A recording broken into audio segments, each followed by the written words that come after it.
하나인 근원과 다양함.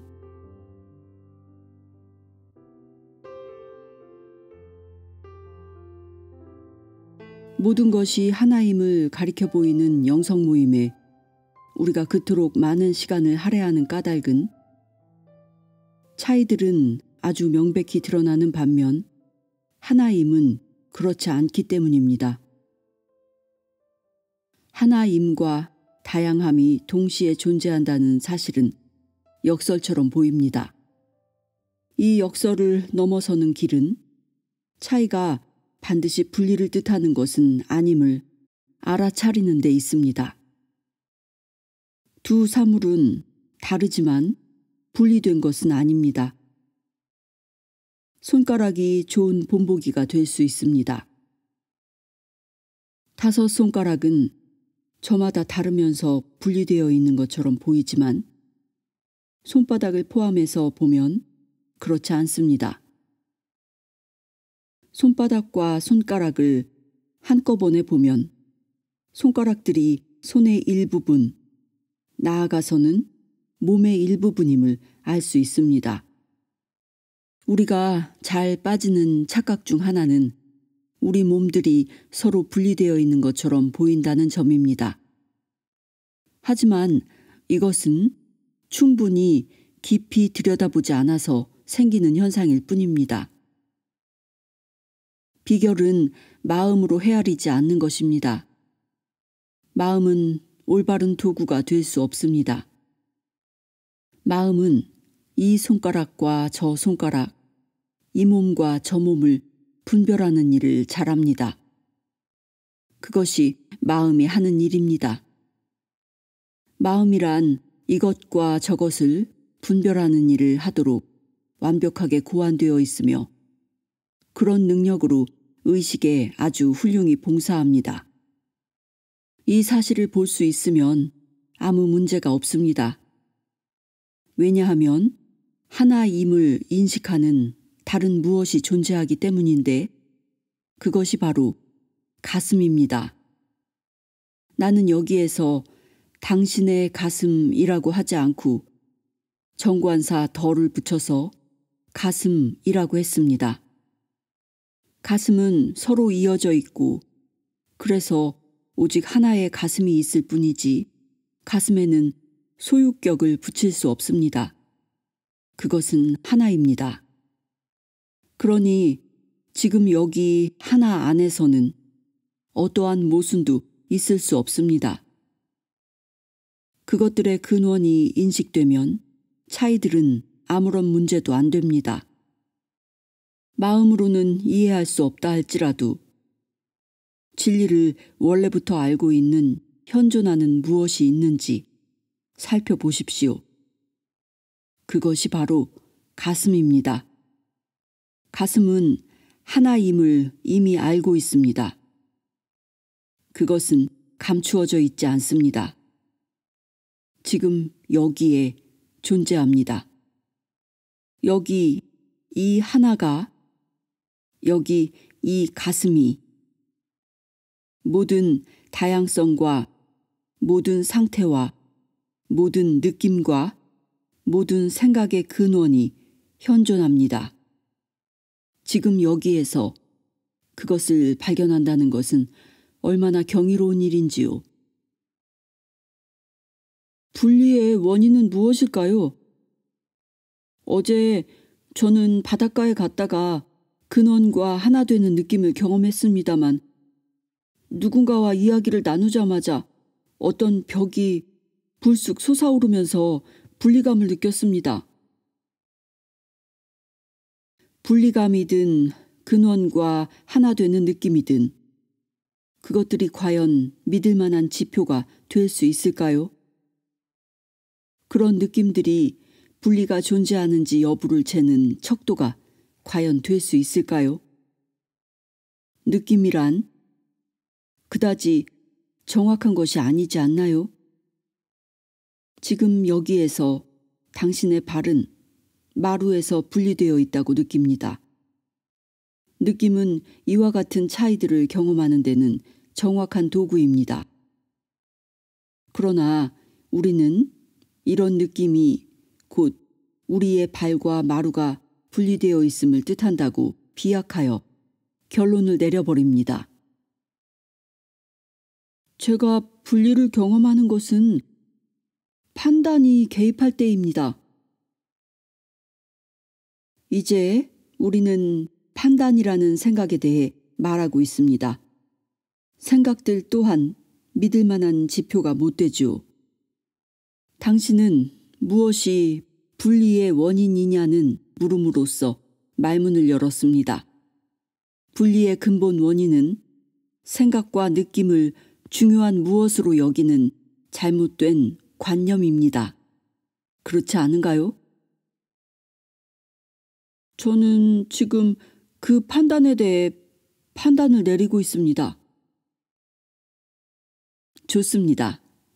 그것은 생각에 생각을 더하는 것일 뿐입니다. 그런 생각들조차 하나인 근원을 방해하지 못합니다. 그렇지 않은가요? 당신의 생각과 느낌은 그것들이 가장 잘할 수 있는 차이를 가리켜 보이는 일을 마음껏 합니다. 이렇게 분별을 하는 것은 쓸모 있을 수 있습니다. 하지만 서로 다르다는 것을 하나인 근원의 부재로 해석한다면 그건 오해입니다. 어떤 생각을 생각으로 인식하기만 하면 생각은 치워버릴 필요가 없습니다. 왜냐하면 생각은 항상 그래왔고 지금도 그러한 하나임을 건드릴 수 없기 때문입니다. 분리는 단지 하나의 생각일 뿐이며 항상 그래왔습니다.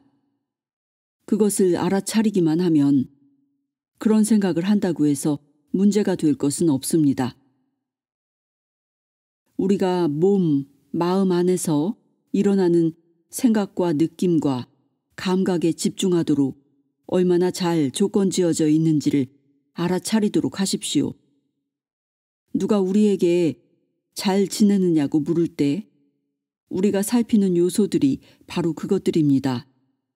우리는 최근의 생각과 느낌과 감각이 또는 지난 3개월 동안이나 3일 동안의 생각과 느낌과 감각이 어땠는지를 돌아보고 그것들에 대해 이야기합니다. 자신이 어떻게 지내는지, 자신이 누구인지에 대해 이야기할 때 우리가 참조하는 것이 바로 그것들입니다. 생각과 느낌과 감각에 잘못된 건 없지만 그것들은 단지 부분적인 진실일 뿐입니다. 느낌은 온전한 진실일 수 없습니다. 한 손으로 단번에 모든 것을 느낄 수 없다는 것만 보아도 이건 분명합니다. 느낌은 하나임을 받아들이는데 적절한 도구가 아닙니다. 생각 또한 하나임을 알기 위한 적절한 도구가 아닙니다. 생각과 느낌은 그것들이 잘하는 분야에서만 쓸모가 있습니다. 이 사실을 알아차리기만 하면 그것들은 더 이상 중요하지 않게 됩니다. 우리가 말하고 있는 그 하나인 근원은 생각이나 느낌과는 상관없이 바로 지금 여기에 있지 않습니까? 글쎄요. 저는 제가 어떻게 말해야 하는지 알고 있습니다. 좋습니다. 우리 모두는 자신이 어떻게 말해야 하는지 알고 있습니다. 그렇다면 당신이 옳은 답을 알고 있다는 생각, 그것은 무엇에서 나타납니까? 당신은 옳은 답을 아는 것처럼 거기가 어디인지, 그것이 무엇인지 실제로 알 수는 없습니다. 그런데도 그것은 지금 여기에 있습니다. 당신은 그것을 온전히 느낄 수 없지만 그것은 여기에 있습니다. 거대한 신비가 있으며 그 안에서 모든 것이 일어난다는 사실을 인식하기만 하면 거대한 신비의 일부만 느끼더라도 아무 문제 없습니다. 당신은 이 푹신한 의자를 더 이상 거대한 신비와 분리된 것으로 보지 않고 이 의자의 형상에서 거대한 신비를 느끼게 될 것입니다. 다른 인간, 하나의 느낌, 하나의 생각이나 판단 등 온갖 모습으로 활성화되어 나타나는 거대한 신비를 실감할 것입니다. 하나인 근원은 어떻게 그렇게도 다양한 모습으로 나타날 수 있을까요?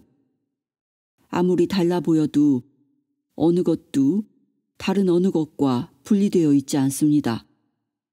그리고 영원히 자신을 펼쳐가는 이 거대한 신비 안에는 상당히 제멋대로인 것들도 있습니다. 심지어 그런 것들이 우리 바로 옆집에 살게 될 수도 있습니다. 거대한 신비는 차이를 기뻐하고 즐기는 듯합니다. 거대한 신비는 헤아릴 수 없이 수많은 모습으로 자신을 확장해 나갑니다. 눈송이조차도 똑같은 것이 없습니다. 거대한 신비는 그렇게 똑같은 것을 허용하지 않습니다. 생각과 느낌으로서가 아니라 가슴으로 거대한 신비의 어떤 형태를 들여다볼 때 우리는 그 모든 차이의 밑바닥에 흐르는 하나인 근원을 발견할 수 있습니다. 생각과 느낌보다 더 단순하고 직접적인 무엇이 있어서 하나인 근원을 암 없이 알아봅니다. 가슴을 내 삶의 안내자로. 멈추어서 가만히 살펴보면 마음은 우리가 무엇을 하고 삶을 어떻게 꾸려갈 것인지를 안내하는 일에서 결국 믿을 만한 안내자가 아님이 명백해집니다. 당신이 지금껏 당신의 생각을 전적으로 따라왔다면 당신은 생각이 참으로 보잘것없는 나침반이라는 사실을 발견했을 것입니다. 생각은 당신을 어지럽히고 야생 거위를 쫓아가듯 사방팔방으로 당신을 달려가게 만듭니다. 느낌은 생각보다는 살피기에 약간 더 깊은 곳이고 조금 더 진실하지만 당신이 정직하다면 느낌 역시 그리 믿을 만한 안내자가 아님을 인정할 것입니다. 그렇다고 해서 잘못된 것은 없습니다. 단지 느낌은 온갖 방향을 가리켜 보이기 때문에 좋은 나침반이 아니라는 것 뿐입니다. 생각과 느낌보다 더 깊은 것이 욕망입니다. 욕망은 바른 방향으로 움직입니다. 자신의 욕망에 정직할 때 우리는 더 온전하게 존재하고 있는 것입니다. 하지만 경험에 비추어 보면 우리는 자신의 욕망을 따르는 것 역시 훌륭한 결실을 거두지 못했음을 인정하게 됩니다. 그러므로 우리는 우리의 안내자로서 더 깊은 무엇을 들여다보아야 합니다. 생각과 느낌과 욕망보다 더 깊은 곳을 들여다보아야 합니다. 내가 가리켜 보이고자 하는 것은 마음으로는 알 수 없는 것입니다. 생각과 느낌과 욕망보다 더 깊은 곳을 들여다봄으로써 우리는 통상적인 삶의 지각을 떠나게 됩니다. 마음은 더 깊은 곳에 무엇이 있는지 명기하지 못하지만 가슴이라 불릴 수 있는 더 깊은 삶의 장소를 인식할 수는 있습니다. 이곳은 매우 상처 입기 쉬운 장소이며 아마도 그래서 우리는 이곳을 흔히 가슴이라고 일컫지 않나 싶습니다. 가슴이 상처받기 쉬운 건 다가올 일을 미리 알지 못한다는 지각이 있기 때문입니다. 일이란 늘 놀라운 방식으로 제멋대로 벌어지기 마련이니까요. 이러한 알지 못함과 사물들의 고정되지 않음에 대한 지각은 우리가 가슴 안에 있다는 지표가 됩니다. 가슴 안에서 사는 건 매 순간 새롭고 신선하다는 특성이 있습니다. 부디 더 정직하고 더 참되고 점점 더 알지 못하게 되는 이곳으로 끊임없이 뛰어들기를 요청합니다. 우리가 알지 못함을 인정하고 받아들이면 우리는 가슴이라 불리는 현명하고 노련한 안내자가 우리에게 말을 걸도록 더 많은 여지를 허용하게 됩니다. 그럼으로써 우리는 자신의 생각과 느낌과 욕망을 따라가는 것보다 훨씬 더 분명하게 자신의 상황에 대한 진실과 자신에게 실제로 일어나고 있는 것을 알아차리게 됩니다.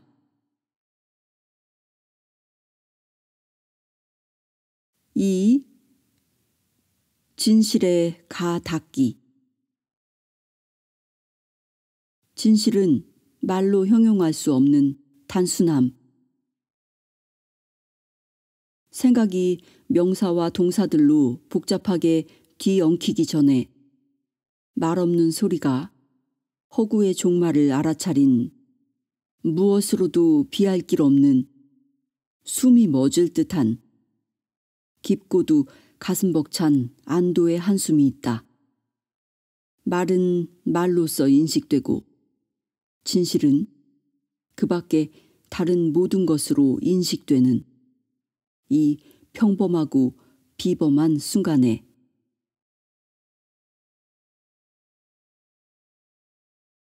진실의 특성. 우리 대부분은 자신이 알고 있는 것, 느끼는 것 또는 좋다고 느끼게 될 것에 근거하여 결정을 내리곤 합니다. 과거의 경험을 근거 삼아 타당해 보이는 것을 하거나 옳다고 느끼거나 또 좋다고 느끼는 것을 합니다. 우리는 자신의 생각과 느낌과 욕망을 자기 삶의 안내자로 삼고자 합니다. 하지만 스스로에게 솔직해진다면 우리는 그것들이 결코 삶을 위한 안내자로 만족할 만하지 않았다는 사실을 명백하게 알 수 있습니다. 우리의 생각이나 느낌, 욕망 또는 좋게 느끼는 것을 가지고서는 우리가 처한 상황의 진실을 알 수 없습니다. 이것들 중 어떤 것으로도 상황의 전체 진실을 알 수가 없기 때문이죠. 사실 그것들은 한꺼번에 여러 방향을 가리킵니다. 똑같은 상황에서도 서로 상반되는 수많은 생각과 느낌, 욕망이 일어납니다. 그것들을 삶의 안내자로 삼는 것은 자석이 제대로 작동하지 않는 나침반을 사용하는 것과 같습니다. 잘못된 나침반은 한 방향을 가리키지 않고 왔다 갔다 합니다. 그런 나침반을 사용해서는 어떤 이로움도 얻을 수 없습니다. 우리가 처한 어떤 상황의 진실은 진실의 특성이 우리의 생각이나 느낌, 욕망과는 아무런 상관도 없다는 사실을 깨우침으로써 발견할 수 있습니다. 진실이 가진 한 가지 특성 또는 지표는 그것이 우리의 존재를 확대시킨다는 점입니다.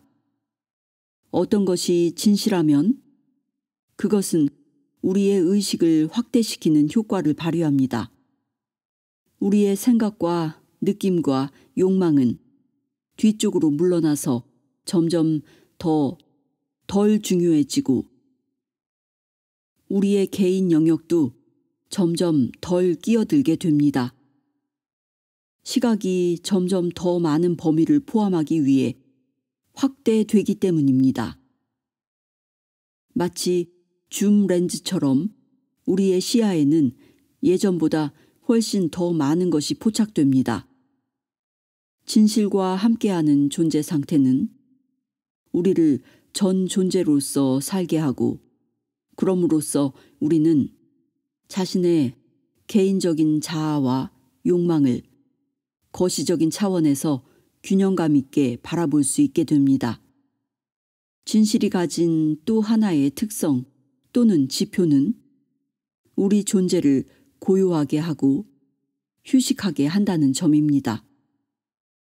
이런 일은 몸과 느낌과 마음을 포함한 모든 차원에서 일어납니다. 진실을 말할 때 우리의 전 존재는 편안합니다. 이와 더불어 생각과 느낌과 욕망도 상대적으로 고요해집니다. 진실 속에서 사는 일은 수용과 평화를 가져다주고 일어나는 욕망과 느낌을 해소시키며 마음과 그것이 빚어내는 저항을 고요하게 가라앉혀 줍니다. 진실한 경험은 또한 경험의 견고함과 실제성을 가져다 줍니다. 왜냐하면 그런 경험은 현재 순간과의 만남 속에서 이루어지기 때문입니다. 그 결과 그런 경험은 고도의 지각력 또는 명료성을 띠게 됩니다. 오직 지금 이 순간만이 만족할 만한 실제성을 갖습니다. 다른 모든 것은 달콤한 음식을 먹는 것과 같아서 채워지지 않는 갈증 때문에 항상 더 많은 것을 원하는 상태로 우리를 돌려 세울 뿐입니다. 그러므로 진실한 경험이 가진 또 다른 특성은 깊은 만족감을 안겨준다는 점입니다. 우리는 거기에서 진정한 자양분을 얻습니다. 하지만 진실이 늘 좋은 기분만 안겨주는 건 아닙니다. 불편하고 고통스러울 수도 있고 우리의 바람과 일치하지 않을 수도 있습니다. 진실은 우리 자신과 우리의 지각을 확대시키므로 그것 자체가 도전이 될 수 있습니다.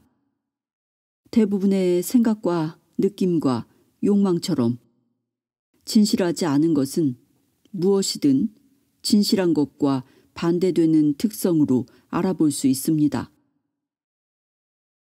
진실은 우리 존재를 편안하게 하고 확대시키고 가슴을 열어주는 반면 진실하지 않은 것은 우리를 움츠러들게 합니다. 몸이 긴장하고 가슴이 답답해지고 지각이 흐려집니다. 예를 들어 봅시다. 욕망에 사로잡히면 우리의 인식은 우리가 원하는 것에만 좁게 초점이 맞추어져 우리는 긴장과 갈등, 불안과 초조, 불만족 등을 경험하게 됩니다. 우리 마음은 우리가 원하는 것을 어떻게 얻을 수 있을지 알아내려고 분주해져서 이리저리 날뛰고 우리 느낌은 과연 그것을 얻을 수 있을지 안절부절 못합니다. 욕망에 휘둘리면 우리의 내면은 갈수록 시끄러워지고 원하는 것에만 좁게 초점을 맞춤으로써 전체의 진실을 보지 못하게 됩니다. 진실한 경험과 진실하지 않은 경험은 이렇게 다르므로 우리는 이를 통해서 자신이 진실한 것을 향하고 있는지 여부를 밝혀낼 수 있습니다. 무엇이든 이를 기준으로 삼아 진실인지 아닌지를 알 수 있습니다. 어떤 생각이나 느낌이나 충동이 진실한 특성을 가진다면 우리는 그것이 우리의 더 깊은 존재로부터 발원한 것임을 믿을 수 있습니다. 이런 특성을 갖고 있지 않은데도 그걸 따른다면 그런 행위는 고통을 부를 뿐입니다. 진실이 가진 최대의 강점은 유지비가 거의 들지 않는다는 점입니다. 거짓은 고투와 애씀을 요구합니다. 하지만 진실은 너무나 자연스럽고 예측 불가능하며 모든 것을 동반하기 일쑤입니다. 진실에 따라 살기 시작하면 무슨 일이 일어날지 알 수 없게 됩니다. 어떤 경우에는 경력 자체를 깨끗이 지워서 삶을 근본적으로 변화시켜 버릴 것입니다. 하지만 삶의 구조를 전혀 변화시킬 필요가 없을 수도 있습니다. 진실한 것만 남아서 무엇이 남고 무엇이 사라질지 전혀 말할 거리가 없게 될 것입니다. 진실에 따라 살 때 무슨 일이 일어날까요? 그것을 알아내 보십시오.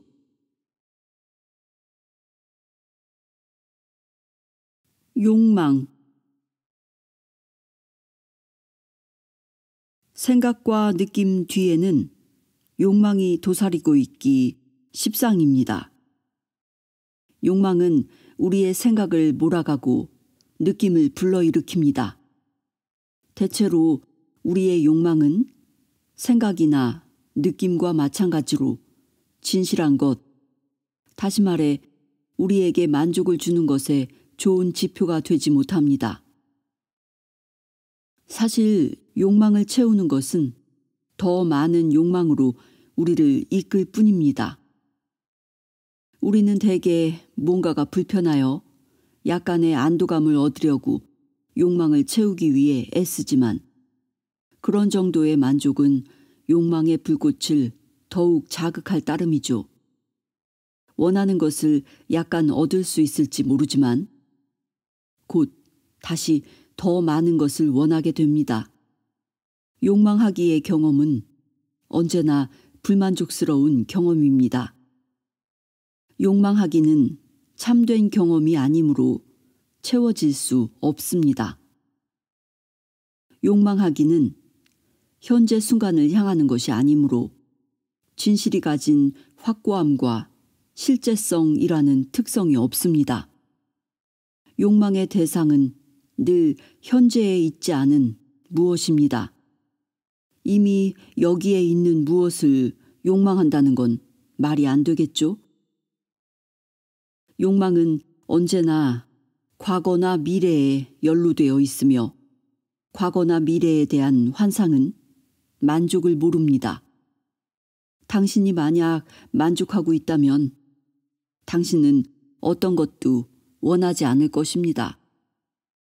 하지만 현재 있지 않은 어떤 것에 당신의 주의가 온통 쏠려 있다면 어떻게 현재가 만족스러울 수 있겠습니까? 욕망하기라 불리는 이런 의식의 축소가 일어날 때 우리가 의식하는 것은 욕망의 대상입니다. 욕망하기라는 그 순간의 경험을 의식하는 것이 아닙니다. 욕망하기의 경험 속에는 거짓의 온갖 특성들이 난무하지만 우리의 주의는 거기에 가 있지 않습니다. 우리의 주의는 우리가 원하는 것에만 온통 쏠려 있습니다. 우리는 그것이 우리의 고통을 끝내주리라 확신합니다. 하지만 욕망하기의 경험을 의식하는 순간 즉각 우리는 그 경험이 악취로 가득 차 있음을, 전혀 유쾌하지 않음을 알아차리게 됩니다. 욕망하는 대상의 부재가 우리를 고통스럽게 하는 것이 아니라 욕망 자체가 고통의 원인이라는 사실이 명백해집니다. 욕망하기의 경험이 얼마나 엉터리인지에 깨어있기만 하면 우리는 그걸 넘어설 수 있게 됩니다. 왜냐하면 우리는 고통과 절망이 욕망하기와 연루되어 있다는 사실을 의식하기 때문입니다. 욕망으로 불타고 있을 때 그 불타오름을 의식하게 되면 불타오름은 제풀에 타서 없어져 버립니다. 원하는 것을 원하지 말라고 자신을 설득할 필요가 없습니다. 그저 그러한 바램 자체를 경험하십시오. 그러면 그 욕망에서 자유로워질 것입니다. 욕망의 움직임은 왜 계속해서 일어나는지요? 그것은 순전히 비개인적인 것입니다. 그것은 단지 펼쳐짐의 일부일 뿐입니다. 그것이 거짓임을 인식한다면 자유로워지겠군요. 그렇습니다. 그때 욕망은 없어져야 할 필요도 없어지고 맙니다. 욕망으로부터의 자유는 욕망이 없어지기 전에 찾아옵니다. 결국 욕망은 자연스레 점점 더 잦아듭니다. 병적인 거짓말쟁이인 누군가와 함께 있다면 당신은 그 사람에게 관심을 갖지 않을 것이고 결국 그 사람은 입을 다물게 될 것입니다. 욕망도 그와 같습니다. 당신이 주의를 기울이지 않으면 그것들은 조용해집니다. 욕망의 대표적인 거짓말은 어떤 것이 우리를 행복하게 해줄 것이라는 생각 아닙니까? 행복해지려면 어떤 것을 가져야만 한다는 생각이 문제인 거죠. 그건 거짓입니다. 원하는 것을 얻으면 행복해질 것이라는 거짓에 속지 않으면 그것을 얻든 얻지 못하든 아무 상관도 없어집니다. 바로 거기에 자유가 있죠. 그렇지 않습니까? 이기는 데에 더 이상 연연하지 않으면 훨씬 더 자유롭게 놀 수 있죠. 욕망의 거짓됨을 인식할 수 있는 두 가지 길이 있습니다. 하나는 원하는 것을 얻지 못할 때고 다른 하나는 원하는 것을 얻을 때입니다. 원하는 것을 얻을 때 우리는 그것이 행복의 근원이 아님을 깨달을 수 있습니다. 심지어 그것이 우리를 행복하게 해줄 때라도 그 행복은 지속되지 않으며 약간의 행복은 더 많은 욕망을 야기해 욕망의 중독성을 자극할 뿐입니다. 원하는 것을 얻을 때마다 더 많은 것을 원하게 될 따름이죠. 원하는 걸 얻지 못할 때는 욕망의 고통에 시달리느라 진이 다 빠져 결국 그런 환상 자체가 달아 없어져 버립니다. 선생님은 더 이상 아무것도 욕망하지 않는 것이 이상적이라고 말씀하시는 듯합니다. 그건 위험한 일 아닌가요? 당신의 욕망을 실제로 경험해 보십시오. 왜냐하면 욕망을 가질지 말지는 당신에게 달려있는 게 아니기 때문입니다. 욕망의 진실이 무엇인지 찾아보세요. 욕망의 대상이 아니라 욕망 자체에 깊은 관심을 가져보세요. 우리가 욕망이라 부르는 이것은 무엇입니까? 그것은 진실의 특성을 가지고 있습니까? 거짓의 특성을 가지고 있습니까? 당신의 욕망을 하나하나 들여다볼 때마다 그것이 거짓임이 밝혀진다면 이것이 의미하는 바는 무엇이겠습니까? 다행스럽게도 당신의 모든 욕망은 진실을 덮어 가리는데 완전히 실패해 왔습니다. 이 순간의 진실은 항상 지금 여기에 있으니까요. 어떤 욕망이 일어날 때 당신이 오직 그것 하나만 주목하면서 그것 하나만 존재한다고 인정한다면 당신은 자신에게 거짓말을 하고 있는 것입니다. 당신의 욕망이 부분적인 진실임을 인식할 수 있는 가장 간단한 방법 중 하나는 당신에게는 그 반대편의 욕망 또한 있음을 알아차리는 것입니다. 예를 들어봅시다. 당신은 많은 것을 원하면서도 한편으로는 단순한 삶을 원합니다. 이 두 욕망이 자신에게 동시에 있다는 사실을 솔직히 인정하면 문제될 것이 없습니다. 이것은 덴버로 가는 길을 가리키는 두 종류의 이정표와도 같습니다. 하나는 이쪽, 다른 하나는 저쪽을 가리켜 보입니다. 그러므로 두 이정표 모두 아무 쓸모가 없습니다. 둘 다 전혀 유익할 것이 없습니다. 반대되는 두 욕망을 모두 인정한다면 당신은 불가능한 것을 원하고 있는 셈이므로 당신이 품는 욕망들이 아무 의미도 없는 것임을 알게 될 것입니다. 우리는 어째서 만사가 좋고 순조롭기만을 원하는 것일까요? 지금 그런 욕망을 하나라도 품고 있습니까? 네. 무엇보다 먼저 그런 욕망을 그냥 경험해 보기 바랍니다. 왜냐하면 그 질문에 대한 답을 찾을 수 있는 유일한 장소는 바로 욕망 자체 안에 있기 때문입니다. 마음으로는 답을 찾을 수 없습니다. 욕망에 대한 진실을 알려면 욕망에 대한 생각을 살피지 말고 욕망 자체를 들여다보아야 합니다. 욕망에 어떤 조작을 가하려 하지 말고 있는 그대로 욕망 자체를 경험하십시오. 욕망이 무엇으로 이루어져 있는지 스스로 발견하기 전까진 욕망은 당신을 허겁지겁 뛰어가게 만들어 결국에는 당신 삶을 망쳐버릴 것입니다. 우리는 욕망을 억누르거나 만족시킴으로써 욕망을 품는 것의 불편함을 해소하려고 애쓰느라 늘 바쁩니다.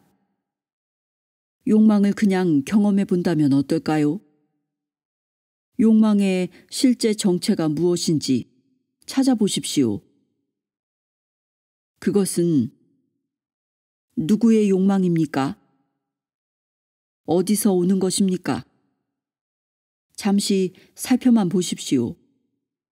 욕망을 들여다보면서 그냥 거기에 있도록 내버려 두십시오. 당신을 끌어당기게 그냥 내버려 두십시오.